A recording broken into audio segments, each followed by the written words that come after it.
नंदनवन में कड़ाके की ठंडी और बर्फबारी आरंभ हो चुकी थी। डोयल चिड़िया अपने दोनों बच्चों सोनी और मोनी के साथ अपने नए मजबूत घर में आराम से रह रही थी। डोयल चिड़िया ने सर्दियों के लिए पहले ही बहुत सारा भोजन एकत्रित कर लिया था। अब उसे किसी बात की चिंता नहीं थी। जंगल में सभी पक्षी डोयल चिड़िया की बहुत प्रशंसा करते थे, क्योंकि डोयल चिड़िया का स्वभाव बहुत मीठा था और वो जरूरत पड़ने पे अपने सामर्थ्य के अनुसार सबकी मदद करती थी। परंतु ये बात कालू कौवे और रानी कौवे को बिल्कुल पसंद नहीं थी। एक दिन रानी कौवे ने कालू कौवे से कहा, कालू जी, आखिर इस डोयल चिड़िया ने जंगल के सभी पक्षियों पे ऐसा क्या जादू कर दिया है जो जिसे देखो वो उसी के गुणगान करता रहता है। कालू कौवा बोला, पता नहीं रानी, मुझे तो यह एक आँख नहीं भाती, सबकी मसीहा बनी फिरती है। रानी कौवी बोली, कालू जी, क्रिसमस आ रहा है, क्यों ना हम ऐसा कुछ करें जब सेंटा क्लॉज हर साल की तरह सभी पक्षियों को गिफ्ट देने आए तो। इतना सुनते ही कालू कौवा बोला, नाम मत लो सेंटा क्लॉज का।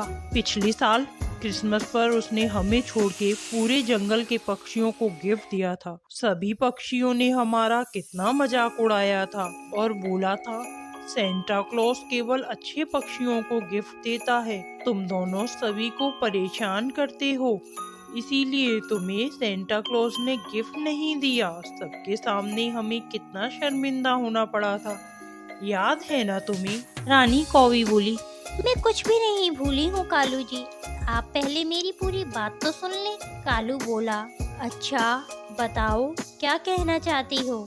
रानी कौवी बोली, क्रिसमस की रात सेंटा क्लॉज डोयल के घोंसले में जो गिफ्ट रख कर जाएंगे वो हम छुपके से जाके ले लेंगे। सुबह जब सभी पक्षी आपस में सबको अपना गिफ्ट दिखाएंगे तो डोयल चिड़िया के पास तो कोई गिफ्ट ही नहीं होगा सबको दिखाने के लिए, और उसे सबके सामने शर्मिंदा होना पड़ेगा।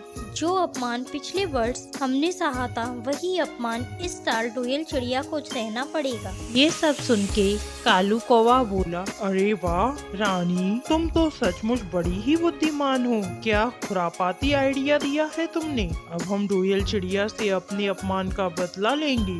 क्रिसमस की रात आई, जंगल जगमगा रहा था। सोनी और मोनी अपनी मम्मी से कह रही थी, माँ, आज हमें जल्दी सोना है, रात को सेंटा क्लॉज आएंगे हमें गिफ्ट देने। डोयल चिड़िया बोली, हाँ हाँ बच्चों, चलो जल्दी सो जाओ। रात को आसमान में उड़ते बर्फीले पहाड़ों से उतरकर सेंटा क्लॉज नंदनवन में आए और उन्होंने सभी पक्षियों के घोंसलों में गिफ्ट रख दिए। जब वो डोयल चिड़िया के घर पे गिफ्ट रख रहे थे तभी उनकी नजर डोयल के घर के बाहर एक सूखे पेड़ पर ठंड में ठिठुरते हुए कालू कौवे और रानी कौवी पर पड़ी। सेंटा क्लॉज उनके पास गए और बोले, कालू, रानी, तुम दोनों यहाँ इतनी ठंड में क्या कर रहे हो।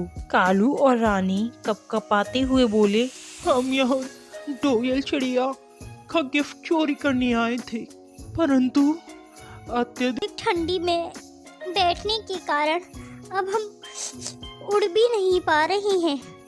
प्लीज आप हमारी मदद कर दें, नहीं तो ठंडी के कारण हम दोनों यहीं मर जाएंगे। सेंटा क्लॉज ने बोला, बुरे काम का नतीजा बुरा ही होता है। तुम दोनों ने कभी कोई अच्छा काम नहीं किया, बल्कि अच्छे लोगों को परेशान ही किया है। डोयल चिड़िया को अपमानित करने के चक्कर में तुम दोनों अपनी जान से ही हाथ धो बैठते, परंतु आज तुम दोनों ने पहली बार सत्य बोला है तथा अपनी गलती स्वीकार की है, इसीलिए मैं तुम्हें गिफ्ट जरूर दूंगा। और अगर हमेशा सत्य बोलोगे, अच्छे काम करोगे, तो हर साल क्रिसमस पे मैं तुम्हें गिफ्ट देने आऊंगा। सेंटा क्लॉज ने कालू कौवे, रानी कौवी को कुछ गर्म कपड़े दिए और उन्हें अपने साथ लेकर उनके घर गया। कालू कौवे और रानी कौवी ने सेंटा क्लॉज को धन्यवाद दिया और कहा, हमें माफ कर दें सेंटा क्लॉज, हमें हमारी गलती का एहसास हो गया है। अब हम